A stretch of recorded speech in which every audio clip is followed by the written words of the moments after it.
മഹാത്മാഗാന്ധിയുടെ മഹത്വചനങ്ങൾ. പ്രവർത്തിക്കുക അല്ലെങ്കിൽ മരിക്കുക. ദുർബലർക്ക് ഒരിക്കലും ക്ഷമിക്കാൻ കഴിയില്ല. ക്ഷമിക്കുക എന്നത് ശക്തരുടെ ഗുണമാണ്. സത്യം വെറും ഒരു വാക്കല്ല, ജീവിതം മുഴുവൻ സത്യമാക്കി തീർക്കണം.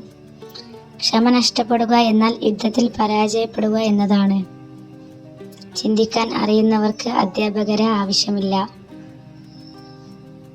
നിങ്ങൾ മനുഷ്യൻ ആയതുകൊണ്ട് മാത്രം വലിയവൻ ആവുന്നില്ല.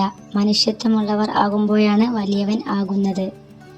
എൻ്റെ ജീവിതമാണ് എൻ്റെ സന്ദേശം. പാപത്തെ വെറുക്കുക, പാപിയെ സ്നേഹിക്കുക. ലോകത്തിൻ്റെ വെളിച്ചമാണ് പുസ്തകങ്ങൾ. ചിന്തയേക്കാൾ വലിയ ശക്തിയില്ല. ഓരോ വീടും ഓരോ വിദ്യാലയമാണ്, മാതാപിതാക്കൾ അധ്യാപകരും. ഇന്ന് ചെയ്യുന്ന പ്രവൃത്തിയെ ആശ്രയിച്ചായിരിക്കും നമ്മുടെ ഭാവി. സമാധാനത്തിലേക്ക് ഒരു പാതയില്ല, സമാധാനമാണ് പാത. കോപം അഗ്നി പോലെയാണ്, നാശം ഉണ്ടാക്കിയേ അത് അടങ്ങൂ. നമ്മുടെ കുറവുകളെ മനസ്സിലാക്കുക എന്നതാണ് ഏറ്റവും ഉന്നതമായ പുരോഗതി. മാതൃഭാഷയെ സ്നേഹിക്കാത്തവനെ മാതൃഭൂമിയെ സ്നേഹിക്കാൻ കഴിയില്ല. ഞാൻ ചോക്ലേറ്റുകളിൽ മരണത്തെ കാണുന്നു. കണ്ണിന് കണ്ണ് എന്നാണെങ്കിൽ രോഗം അന്ധതയിലാണ്ട് പോകും.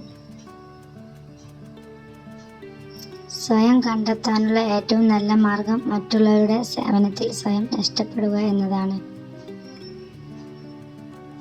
ലോകത്തിൽ യഥാർത്ഥ സമാധാനം നിങ്ങൾ ആഗ്രഹിക്കുന്നുവെങ്കിൽ കുട്ടികളിൽ നിന്ന് ആരംഭിക്കുക. ഞാൻ ഒരു പടയാളിയാണ്, സമാധാനത്തിൻ്റെ പടയാളി. ഒരു സ്ത്രീയുടെ യഥാർത്ഥ അലങ്കാരം അവളുടെ സ്വഭാവവും വിശുദ്ധിയുമാണ്. ഒരു ശിശുവിൻ്റെ ശരീരത്തിലും മനസ്സിലും ആത്മാവിലുമുള്ള ഏറ്റവും നല്ലതിനെ വികസിപ്പിക്കുന്നതാണ് വിദ്യാഭ്യാസം. നിങ്ങളുടെ വാക്കുകൾ നിശബ്ദതയേക്കാൾ നല്ലതെങ്കിൽ മാത്രം സംസാരിക്കുക. ദേഷ്യം അഹിംസയുടെ ശത്രുവാണ്. അഹങ്കാരം എന്നത് അതിനെ വീഴുന്ന സത്യവും.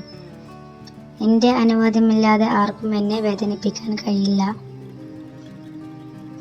പ്രാർത്ഥന പ്രഭാതത്തിൻ്റെ താക്കോലും രാത്രിയുടെ സാക്ഷ്യവുമാണ്. സ്നേഹത്തിന് തകർക്കാൻ കഴിയാത്ത എന്ത് തടസ്സം ആണുള്ളത്? നല്ല മനുഷ്യർ എല്ലാ ജീവജാലങ്ങളുടെയും സുഹൃത്താണ്.